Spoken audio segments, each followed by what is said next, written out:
कहानी है रामपुर गांव की, जहां के मर्द महिलाओं को हमेशा नीचा दिखाने की कोशिश में रहते। अरे अभी तक खाना नहीं आया। क्या मुझे एक और शादी करने की जरूरत है? नहीं जी नहीं, ऐसा मत करना, वरना मैं कहाँ जाऊंगी। खाना लेकर मैं अभी आई जी। गांव की पंचायत में भी फैसले हमेशा औरतों के खिलाफ ही रहते। मैं जो फैसला सुनाता हूँ वो भगवान की आज्ञा होती है। इस लड़के ने अपने मन से शादी करके अच्छा नहीं किया। लड़के को घर भेज दो और इसकी शादी इसकी जाति की किसी लड़के से करवा दो। लेकिन ये लड़के, इसे तो गांव के बाहर निकाल दो। नहीं नहीं जमींदार साहब, ये क्या बोल रहे हैं? ऐसा नहीं हो सकता। मेरी बेटी मासूम है, इसे अच्छे बुरे की समझ नहीं है। अरे कहाँ जाएगी ये बेचारी? कहाँ जाएगी? इतनी चिंता है तो पूरे परिवार का गांव निकाला कर देते हैं। बेचारे पूरे बसे बसाए परिवार को गांव छोड़ना पड़ता है। चाहे जो हो, अगर बेटियों को कंट्रोल नहीं कर सकते तो गांव में रहने का कोई मतलब नहीं है। यहाँ औरतों को दब कर रहना होगा। कोई भी अपने हिसाब से कुछ नहीं कर सकता। सब ईश्वर की मर्जी से ही होगा। तभी गांव का एक आदमी दौड़ा दौड़ा आता है। सरपंच साहब, जमींदार साहब, वो कालिया है ना, उसकी बेटी पढ़ने के लिए शहर जा रही है। अच्छा, ये कब हो गया? और कालिया की हिम्मत कैसे हो गई ऐसा करने की? लेकर आओ उसे और उसकी बेटी को। बस फिर क्या था, हाजिर हो जाते हैं कालिया और उसकी बेटी सरपंच के सामने। अरे कालिया, ये क्या सुनने में आ रहा है? बेटी को इंजीनियर बना रहा है तू? और ये बता, गांव में तो स्कूल नहीं है, फिर कहां से इतनी क्लास पास कर गई तेरी बेटी? राधा, जो कि कालिया की बेटी है, उसे लगता है कि सरपंच उसकी तारीफ कर रहे हैं। सरपंच जी, मैंने ऑनलाइन पढ़ाई की है, डिस्टेंस लर्निंग से। सभी में मैंने अच्छे नंबर पाए हैं, जिसे देखते हुए शहर की इंजीनियरिंग कॉलेज में मुझे स्कॉलरशिप मिली है। वाह जी वाह, क्या होती है ये? पहले तो ये बताओ, फिर आगे की बात करते हैं। पूरा गांव राधा की बात सुन रहा था और राधा बोलती जा रही थी। तो ऐसे मैं फ्री में एक अच्छी शिक्षा लेकर गांव में जो कुछ परेशानियां हैं, जैसे बिजली, पानी और इंटरनेट जैसी समस्याओं के लिए काम करूंगी। मैं गांव को शहर से जोड़ने के लिए पुल का निर्माण करवाने का प्रस्ताव रखूंगी। मुझे पूरी उम्मीद है कि जल्द ही हमारा गांव भी तरक्की की राह पर चल पड़ेगा। राधा की बात सुनकर सारे गांव वाले ताली बजाने लगते हैं। सरपंच को समझ नहीं आता कि वो क्या करे। चुप रह नादान लड़की।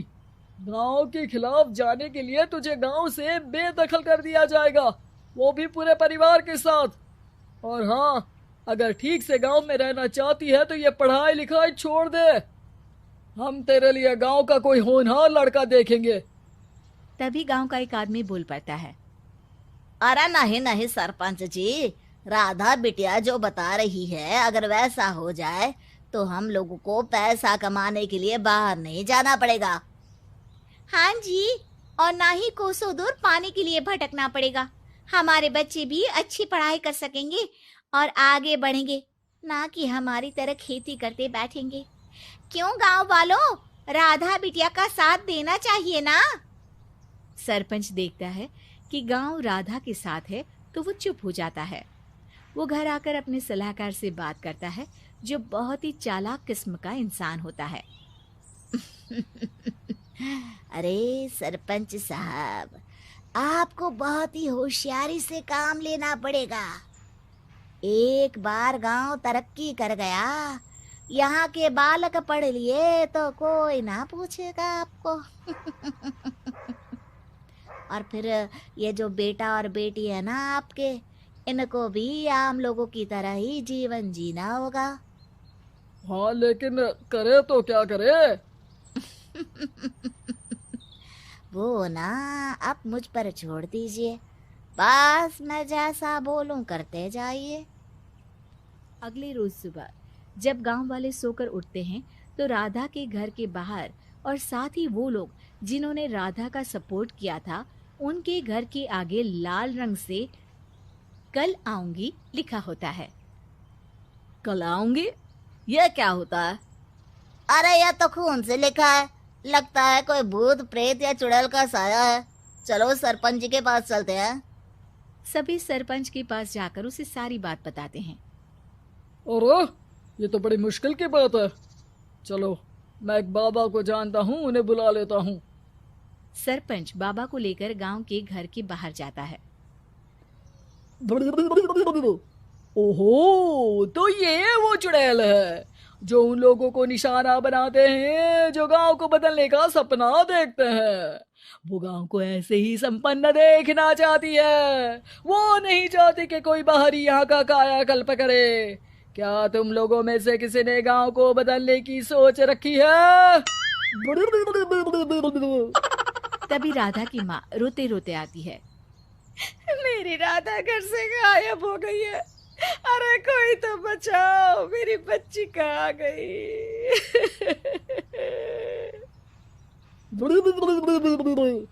ले गई वो चुड़ैल, तेरी बच्ची को ले गई। अब वो उसे श्रापित करके छोड़ेगी, उस पर चुड़ैल का साया हो जाएगा। तभी बुरी सी हालत में राधा भी वहां आ जाती है। उसके बाल चुड़ैल की तरह फैले होते हैं और कपड़ों में खून लगा होता है। सभी राधा को देखकर डर जाते हैं। माँ, पता नहीं मुझे कौन उठा कर ले गया था। अरे दूर दूर हो जा चुड़ैल, अब हम लोग इस गांव में नहीं रुकेंगे। अरे कैसे बातें कर रहे हैं आप? कल तो आप मेरे भरोसे गांव का हुलिया बदलने, अपने बच्चों को पढ़ाने और तरक्की उन्नति की बात कर रहे थे, तो आज क्या हो गया आपको? ये फिर तुम लोगों को बहकाएगी। ये चुड़ैल गांव में आ चुकी है, ऐसे ही ये तुम्हारे घर के बच्चों को भी ले जाएगी। गांव वाले राधा को गांव से बाहर निकाल देते हैं। उसके माँ बाप रोते रहते हैं, लेकिन गांव वाले नहीं मानते। मैं भी अपनी बहन के साथ गांव के बाहर रहूंगा, लेकिन वो पढ़ाई नहीं छोड़ेगी। वहीं सरपंच के घर पर सलाहकार कहता है। देखा, सांप भी मर गया और लाठी भी नहीं टूटी। लेकिन अगले ही दिन सरपंच के घर के बाहर भी वही शब्द लिखे होते हैं और फिर सरपंच की बीवी कहती है, हमारी बेटी को किसी ने अगवा कर लिया है। तभी राधा का भाई वहां आ जाता है। अरे गांव वालों, मैंने सरपंच जी की बेटी को देखा था। वो चुड़ैल उसे उठाकर ले जा रही थी। अरे क्या मजाक कर रहे हो? नहीं नहीं सरपंच जी, आप नहीं जानते। वो चुड़ैल अब आपकी बेटी में आ जाएगी, जैसे राधा के अंदर आ गई थी। तभी सरपंच की बेटी वैसी ही हालत में वहां आती है जैसे राधा आई थी। पापा, पता नहीं कैसे मैं गायब हो गई थी। चुड़ैल, इसके अंदर भी चुड़ैल का साया है, मारो इसे। अरे नहीं नहीं, इसे भी राधा के पास गांव के बाहर ही भेज दो। अरे चुप रहो, मेरी बेटी कहीं नहीं जाएगी और चुड़ैल वुड़ैल कुछ नहीं होता है। अरे कैसे बात कर रहे हो सरपंच जी? आप तो बोल रहे थे कि आपका फैसला भगवान का ज्ञान होता है, तो अपने पर बात आई तो अब आप ऐसे बोल रहे हैं। अरे ना ना ना, आपको अपनी बेटी को त्यागना ही होगा। अरे बुलाओ बाबा को। राधा का भाई बाबा को ले आता है, जिसे अब गांव वालों के डर के कारण सच बोलना पड़ता है। मैं कोई बाबा नहीं हूँ, मैं तो मोची था। ये सलाहकार महोदय ने मुझे कहा था एक्टिंग करने को। अब वो मुझे पैसे देने वाले हैं। अब मुझे माफ कर दो। गलती हो गई, मुझे माफ कर दो। तभी वहां राधा आ जाती है। देखा सरपंच जी, जब गांव के बच्चे साक्षर होंगे तो आप जैसे लोगों की चालाकी नहीं चलेगी।